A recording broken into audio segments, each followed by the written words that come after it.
సరికి ఏ దయ్యం పూస్తోందో వెంటనే దాడులకు తెగబడుతోంది. And also war in big breaking news చూస్తున్నారు. It is on the screens of RTV. మరి ముఖ్యంగా ఉరికి సంబంధించి బిగ్ బ్రేకింగ్ న్యూస్ చూస్తున్నారు. ఉరి దగ్గర కాల్పుల విరమణకు పాల్పడుతోంది పాకిస్తాన్. కాల్పుల విరమణ ఒప్పందాన్ని ఉల్లంఘించింది పాకిస్తాన్. ఉరి సెక్టార్లో మరోసారి పాక్ దాడులకు తెగబడింది. నియంత్రణ రేఖ ద్వారా కాల్పులు చేపడుతోంది. నియంత్రణ రేఖ వెంబడి కాల్పులకు దిగింది పాకిస్తాన్.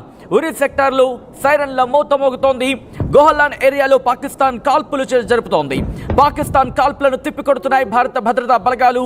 ఎల్ఓసి వెంట హై అలర్ట్ ప్రకటించింది భారత్. దానికి సంబంధించిన big breaking war breaking news మీరు చూడడం జరుగుతోంది.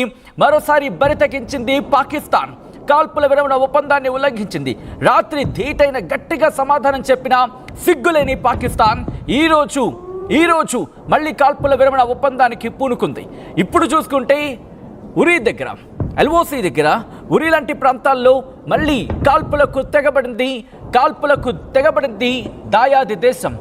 ఎక్కడా కూడా కనీసం సిగ్గు లేకుండా ఇటు ప్రపంచ దేశాలను కాళ్ళు పట్టుకుంటోంది. భారత్ నుంచి కాపాడాలంటూ మరోపక్క భారత్ మీద దాడి చేస్తోంది.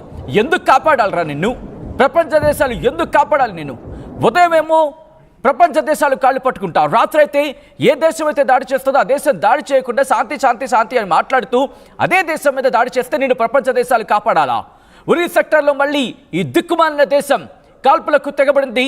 పాకిస్తాన్ సైనికులు భారత సైనికుల మీద కాల్పులకు తెగబడుతుంటే భారత్ ధీటైన జవాబు చెబుతోంది. మా ప్రతినిధి మధు అప్డేట్స్ అందించేందుకు సిద్ధంగా ఉన్నారు. మధు దగ్గరికి వెళ్ళే ప్రయత్నం చేస్తున్నాను. మధు, ప్రస్తుతం ఉరి దగ్గర ఎటువంటి పరిస్థితులు ఉన్నాయి? ఎగ్జాక్ట్లీ, నిజంగా పాకిస్తాన్ కవ్వింపు చర్యలకు పాల్పడుతూనే ఉంది. మొదటి నుంచి కూడా ఇదే వైఖరి అవలంబిస్తా ఉంది. మళ్ళీ ఉరి దగ్గర అటాక్ ప్రారంభించింది. కాల్పుల సంబంధించినటువంటి విరమణ ఒప్పందాన్ని ఉల్లంఘించి కామన్ మ్యాన్స్, సివిలియన్స్ ఎవరైతే ఉన్నారో వారిపైన దాడులకు పాక్ తెగబడతా ఉంది. గతంలోనే మొన్న చూసాం మనం ఆల్రెడీ పూంచ్ సెక్టార్ వద్ద ఆల్రెడీ సివిలియన్స్ పైన అటాక్ చేసి దాదాపు 10 మందికి పైగా, దాదాపు 14 మందికి పైగా చనిపోయినటువంటి పరిస్థితి. మోటార్ షెల్స్, బుల్లెట్స్, షెల్స్ తగిలి మోటార్ సంబంధించినటువంటి ఇవన్నీ కూడా పడి వాళ్ళపైన అటాక్ చేసింది. ఏమీ పాలుపోలేనటువంటి స్టేజ్ లో పాకిస్తాన్ ఉంది. అంటే భారత్ చేస్తున్న దాడిని, ఒక్క దాడిని కూడా వాళ్ళు పసిగట్టలేకపోతున్నారు, కనీసం నిర్వహించలేకపోతా ఉన్నారు. పైగా ఉగ్రవాదులకు షెల్టర్ ఇస్తూ, ఉగ్రవాదులను సేఫెస్ట్ ప్రాంతాలకు తరలిస్తూ స్టేట్మెంట్ చేస్తా ఉన్నారు. ఇంకా సిగ్గు లేకుండా ఈ రోజు పార్లమెంట్ లో పాకిస్తాన్ కి సంబంధించినటువంటి ఒక మంత్రి స్టేట్మెంట్ చేశారు. ప్రయత్నం చేయండి. హెవింగ్ షెల్లింగ్ జరుగుతోంది. మరి ముఖ్యంగా మందు పాత్రలు కూడా ఉపయోగించే అవకాశం ఉంది అనే చర్చ జరుగుతోంది. ఈ నేపథ్యంలో ఉరిలో భారత్ భద్రతా బలగాలు దాడుల్ని తీవ్రతరం చేశాయి. ఇటు పాకిస్తాన్ చేస్తున్న దాడుల్ని బలంగా తిప్పికొడుతున్నాయి. ఇప్పుడు ప్రెసెంట్ జమ్మూలో ఉన్న ప్రజలు బంకర్లోకి మళ్ళీ వెళ్ళిపోతున్నారు. దాంతోపాటు కాశ్మీర్ కావచ్చు, జమ్మూ కావచ్చు, ఆ ప్రాంతం బెల్ట్ అంతా మళ్ళీ ఇప్పుడు సైరన్ల మోత మోగుతోంది. నిన్న రాత్రి ఇదే సందర్భంలో ఇదే టైం ఎగ్జాక్ట్ గా 7:30-8 ఆ ప్రాంతంలోని ఈ దిక్కుమాలిన దేశం మళ్ళీ దాడికి దిగింది. ఆ తర్వాత భారత్ ధీటైన జవాబు ఇచ్చిన తర్వాత నోరు మూసుకొని ఏకంగా పాకిస్తాన్ ప్రధాని ఏకంగా మీరు చూడొచ్చు బంకర్లోకి వెళ్ళిపోయాడు. కానీ ఇప్పుడు ఆ దాయాది దేశం మళ్ళీ బరితెగించింది, మళ్ళీ కాల్పులకు దిగింది, మళ్ళీ కాల్పుల ఉల్లంఘనకు పాల్పడింది. ఇక్కడ ఉరిలో మళ్ళీ బరితెగించి కాల్పుల మోత మోగిస్తోంది. అప్డేట్స్ అందించేది మా ప్రతినిధి మధు ఫోన్ లైన్లో కంటిన్యూ అవుతున్నారు. మధు, ప్రస్తుతం ఎటువంటి పరిస్థితి ఉంది? భారత భద్రతా బలగాలు ఇప్పుడే అక్కడికి భారీ స్థాయిలో చేరుకుంటున్నట్టుగా తెలుస్తోంది. పరిస్థితి ఏంటి అక్కడ?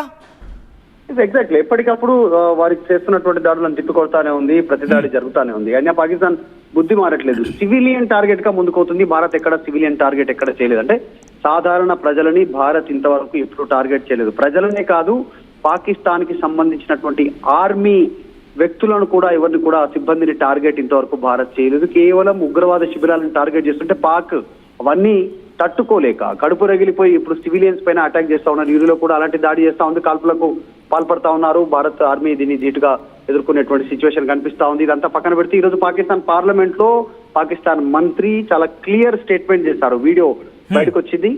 అవసరమైతే ఫ్యూచర్ లో సివిలియన్స్ ని కూడా మానవ కవచాలుగా వాడుకుంటాము. ఆల్రెడీ పాకిస్తాన్ లో ఉన్నటువంటి మదర్సాలలో అమాయక చిన్నారులకు ఏదైతే ఉగ్రవాద పాఠాలు నేర్పారో, గన్నులు ఇచ్చి ట్రైనింగ్ ఇచ్చారో వాళ్ళని కూడా కవచాలుగా వాడుకుంటాము వాళ్ళను అనేటువంటి స్టేట్మెంట్ చేశారంటే ఎంత నీచానికి పాకిస్తాన్ దిగబడుతుంది అనేటువంటిది క్లారిటీ వస్తా ఉంది. ఇందులో భాగంగానే కనిపిస్తా ఉంది. ఉగ్రవాదం పైన భారత్ పోరాటం చేస్తా ఉంటే భారత పౌరుల పైన పాకిస్తాన్ అటాక్ చేస్తా ఉన్నటువంటి సిచ్యువేషన్ బుద్ధి మారట్లేదు. దీనికి సరైన ధీటుగా భారత్ జవాబిస్తూ ముందుకు పోతానే ఉంది. ఇప్పటికే 500కు పైగా బహుశా నిన్న రాత్రి మనం ఇచ్చిన సమాధానం ఇంకా సరిపోలేదు అనుకుంటా, ఇంకా డోసు పెంచాలేమో ఈ దిక్కుమాలిన దేశానికి. ఎగ్జాక్ట్లీ, నిన్న ఆల్రెడీ 500కు పైగా డ్రోన్లను డిస్మాంటిల్ చేశారు, వాళ్ళని టార్గెట్ చేసి కూల్చారు. సో ఇక్కడ కూడా మన భూభాగంలోకి పాకిస్తాన్ కి సంబంధించినటువంటి ఎయిర్ ఫోర్స్ విమానాలు రానివ్వలేదు, వాళ్ళ మిసైల్స్ ని ఇక్కడికి రానివ్వలేదు, మధ్యలోనే పేల్చేసినటువంటి సిచ్యువేషన్. దాదాపు ఎన్ని ప్రాంతాలు, అమృత్సర్ కావచ్చు, జమ్మూ అండ్ కాశ్మీర్, పూంచ్ కావచ్చు, పంజాబ్, ఇలా అన్ని ప్రాంతాలను టార్గెట్ చేసుకుంటూ ఢిల్లీలో కూడా కొన్ని ప్రాంతాలను టార్గెట్ చేసుకునేటువంటి ప్రయత్నం చేశారు పాకిస్తాన్. దాంట్లో అలా ప్రధానంగా కొన్ని ప్రముఖ దేవాలయాలు ఉన్నాయి, ప్రముఖమైనటువంటి ప్లేసెస్ ఉన్నాయి, వాటిని కూడా టార్గెట్ గా భావిస్తూ వాళ్ళు ప్లాన్ చేసుకున్నారు. వాటిని ధ్వంసం చేస్తూ భారత్ ముందుకు వెళ్తా ఉంది. కేవలం గన్ షాట్స్ మాత్రమే కాదు, ఎక్స్ప్లోషన్స్ కూడా అక్కడ చోటు చేసుకుంటున్నాయి.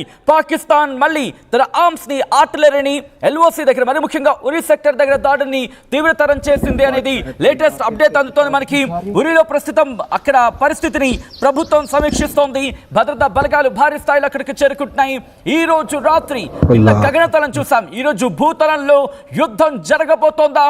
పాకిస్తాన్ భూభాగాన్ని భారత్ లాగేక తప్పదా? పాకిస్తాన్ ని పూర్తిగా లాగి పడేస్తేనే, పేల్చి పడేస్తేనే ఇక పరిష్కారమా? ఈ రోజు జరుగుతున్న పరిణామం చూస్తుంటే అటువంటి మాట వినిపిస్తోంది. నిన్న దొంగచాటుగా వచ్చి దెబ్బతిద్దాం అనుకుంది గగనతలంలో ఆ పాకిస్తాన్. ఇప్పుడు ఆ పాకిగాళ్లకి సరైన సమాధానం ఇచ్చేందుకు భారత భద్రతా దళాలు ఇప్పటికే ప్రధాని మోదీతో భేటీ అవుతున్నాయి.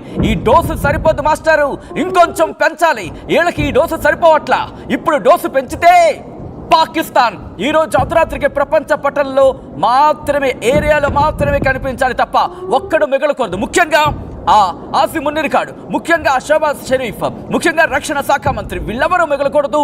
అటువంటి గట్టి సమాధానం చెప్పాల్సిందే. ఎంతమంది సైనికులు ఇంకా సమాధానం కోసం వెయిట్ చేస్తున్నారో మనకు తెలుసు. ఎందుకంటే సరిహద్దుల్లో ఉన్న వాళ్ళకి అర్థమవుతుంది ఆ బాధ, ఆ తర్వాత ఆ బాధను అర్థం చేసుకునే వాళ్ళకి మాత్రమే తెలుస్తుంది వాళ్ళ పెయిన్. ఈ నేపథ్యంలో ప్రస్తుతం ఉరి దగ్గర భద్రతా బలగాలు తీవ్రమైన కూంబింగ్ కూడా జరుగుతోంది. దాంతోపాటు సరైన ధీటైన సమాధానం చెప్పేందుకు కూడా సిద్ధమవుతోంది. మా ప్రతినిధి మధు అప్డేట్స్ అందించేందుకు ప్రస్తుతం ఫోన్ లైన్లో కంటిన్యూ అవుతున్నారు. మధు, ప్రస్తుతం భారత భద్రతా బలాలు, ఇన్ఫాక్ట్ భద్రతా బలగాలు ఎటువంటి సమీక్ష చేయడం జరుగుతోంది? ఈరోజు ఈ ఘటనకు సంబంధించి ఎటువంటి రియాక్షన్ వచ్చే అవకాశం ఉంది? ఆల్రెడీ అటాక్ ప్రారంభించింది. ఈ రోజు రాత్రి కూడా కాలరాత్రి చూసే అవకాశం ఉంటుంది. పాకిస్తాన్ నిన్న వరుస దాడులు చేశాం. ఇస్లామాబాద్, లాహోర్, రావల్పిండి ప్రాంతాల్లో అటాక్స్ ప్రారంభమయ్యాయి. ఉదయం వరకు అర్ధరాత్రి పూట వాళ్ళు అటాక్స్ ను ఎదుర్కొన్నారు. భారత్ చాలా ధీటుగా, చాలా స్పష్టంగా ప్రధాని నివాసం పక్కన అటాక్ చేశాం, అక్కడే క్రికెట్ జరుగుతుంటే స్టేడియం పక్కన అటాక్ జరిగింది. అంటే మిస్ అయింది అనుకుంటున్నారు పాకిస్తాన్ వాళ్ళు. మిసైల్ దాడి మిస్ కాలేదు, మిస్ చేశారు మనల్ని. అంటే స్టేడియం వరకు రీచ్ అయ్యాము, స్టేడియంలో వేయలేకపోవడం కాదు, స్టేడియం వరకు రీచ్ అయ్యి స్టేడియం బయట మా సత్తా ఇది